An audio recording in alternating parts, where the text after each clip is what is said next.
তারপরে liberal Democratic দলের জন্ম হইতে হয় গণতান্ত্রিক আন্দোলন থেকে, আদর্শিক সংগ্রাম থেকে, নাগরিক অধিকারের দাবিতে।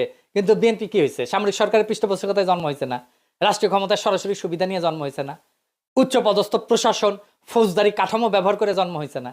জন্মগত বৈশিষ্ট্য তো নন লিবারেল রে ভাই। এইভাবে বিপ্লবী দল হইতে পারে, কিন্তু লিবারেল ডেমোক্রেটিক দল হইতে পারে না। আপনার ভোকাবুলারির মধ্যে তো লিবারেল ভোকাবুলারি নাই তো।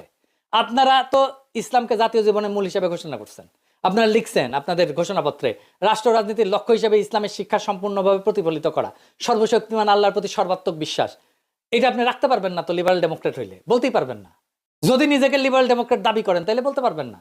এই দিকের কিছু ওই দিকের কিছু নিয়ে রাজনীতি গোজা দেওয়া হবে, কিন্তু মিলবে না। বিএনপির অবস্থা হচ্ছে পোলার মতো, যা দেখে সেটাই হবি। হ্যাঁ, সে ইঞ্জিনিয়ার দেখে তাহলে ইঞ্জিনিয়ার আমি হমো, তারপরে ডাক্তার দেখে এখন ডাক্তারও মুই হম, তারপরে দেখে পলিটিশিয়ান বলে পলিটিশিয়ানও মুই হম, তারপরে দেখে প্রফেসর, ইউনিভার্সিটি প্রফেসর, ও কয় এটা মুখ হওয়াই হবে। তো অবস্থা বিএনপির অবস্থা পোলার মতো, যা দেখে সেটাই হবি। ঘোষণাপত্রে আবার কিন্তু সমাজতন্ত্র আছে বিএনপির, জানেন?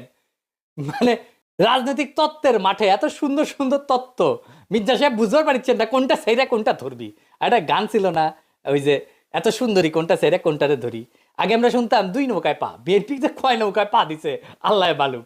আগে জানতাম তারা সেন্ট্রিস্ট, মধ্যপন্থা, আর গোপনে ছিল ইন্ডিয়া, ওয়াকার, আওয়ামী লীগ, প্রকাশ্যে ছিল মুক্তিযুদ্ধের চেতনা, এখন আবার যুক্ত হইল লিবারেল ডেমোক্রেসি। কেউ একটু ওদের ধরেন, এখনই ওখানে নেতারা জয় বাংলা করিয়া চিকুর দেয়, জননেত্রী শেখ হাসিনার নাম নেয়, আবার অতিরিক্ত উত্তেজনায় জয়